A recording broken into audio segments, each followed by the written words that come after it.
Hello and welcome. I am live from Pellam's Wasteland, and today I have another episode of Pellam's Wasteland Reads for you all, this time covering Jack of Shadows by Roger Zelazny. Roger Zelazny, a great author. I have enjoyed so many of the things um, that I've read from him. I think my favorite is still probably Lord of Light, which I just adored. But this is really good too. Jack of Shadows, or Shadow Jack, is a dark sider on a planet that has I don't know the specific term that you might use. Astronomers could help me out. But an orbit such that the rotation of the planet is synchronized with the orbit around its star, and so the result is, or presumably that's how it would have to work. The result being that one side is always in light and one side is always in darkness, and then there is this kind of liminal zone around, the edge between these two, the shadow zone.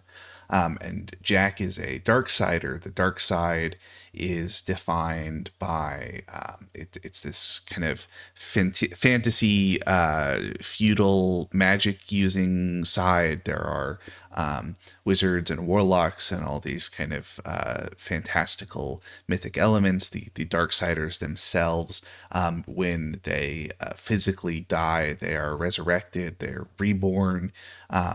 At the kind of farthest, most dark, the pole of darkness, for lack of a better term, the furthest from any of the light, the most western point in all the world, and so they are reborn there. And this is just the way that their civilization works. Is it has these kind of magical elements. The many of the characters, the great powers, have these seats of power. They draw magical energy from a specific part of the world, a specific zone of the land.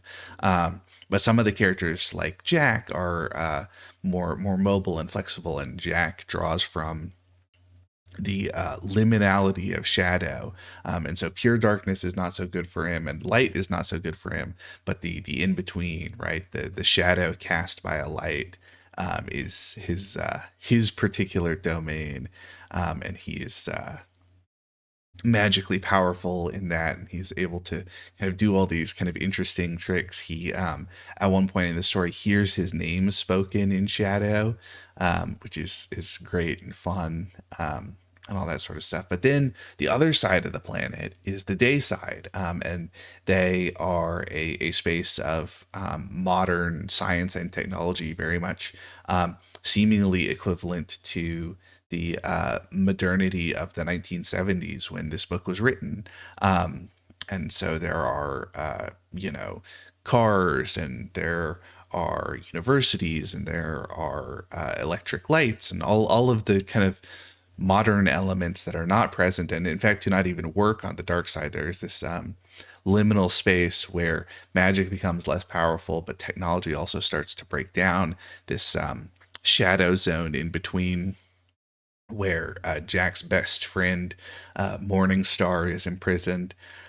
But on either side of this kind of liminal zone, there's the kind of either technology or there is magic, and it's great fun. It's such a fun concept for a world. In particular, Jack himself has this kind of a dark sider, but also something of a liminal figure, is able to move back and forth between the different sides. So, like, at one point, he ends up setting up a smuggling route to smuggle cigarettes into Darkside, because while he was in hiding over on Dayside, he got addicted to smoking cigarettes.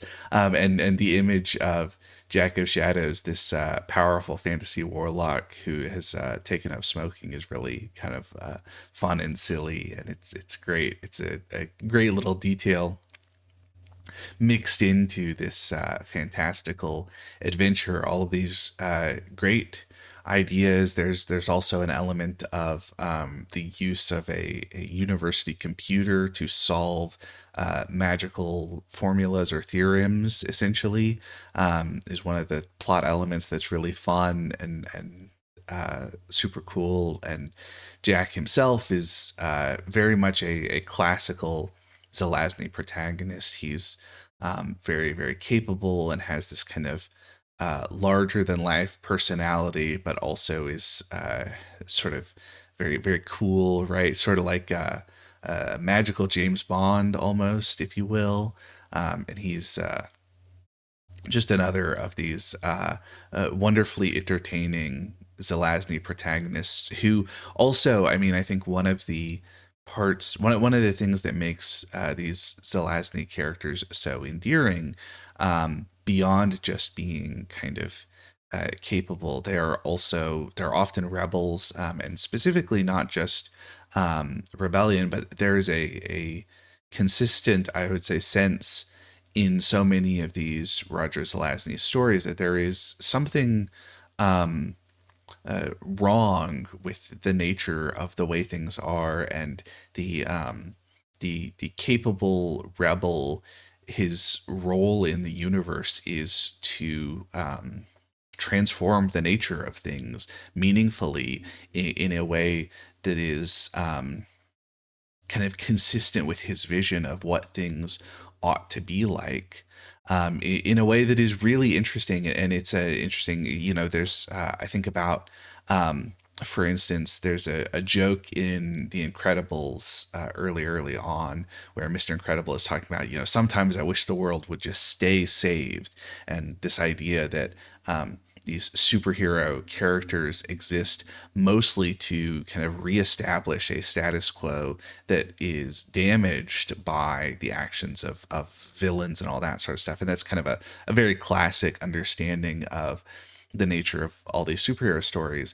And I think it's really cool that Roger Zelazny's vision of heroism is so different, right? That his idea of what makes these characters heroic in their world, is not that they exist to prop back up the status quo, but that they essentially take the role of the villain characters in that superhero concept, where they are their purpose, in a sense, is to reshape the nature of things.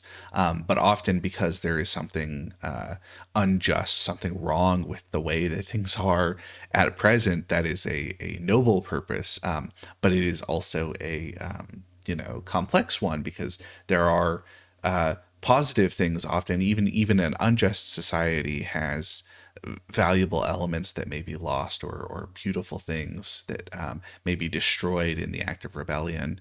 And it is often a very kind of solitary activity, right? That they may have a few minor allies, but it is ultimately one that is largely kind of alienating to the wider structure of powers in the world, which ends up with these these very, very capable loners who believe in changing the nature of the world around them in a way that is so entertaining. And Roger Zelazny is such a wonderful author for that concept. And even if you can sort of look at so many of these stories and say, there's like these kind of consistent archetypal elements across all of them, I enjoy his vision of all of these archetypal elements so much that yeah, Jack of Shadows fits right in as a super fun uh, fantasy with some uh, tech tech elements in adventure. Um, Super cool. Jack of Shadows. It's great. And all of the Roger Zelazny that I've read has been great.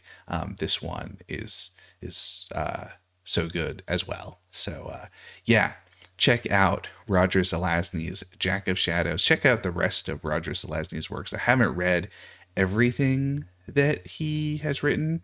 I need to read Amber at some point, but we'll see.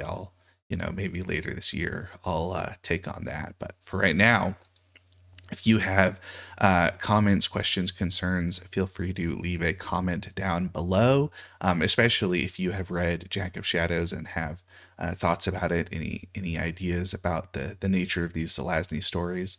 Otherwise, I've been live from Pellam's Wasteland, and I will see you next time. Take care, everybody.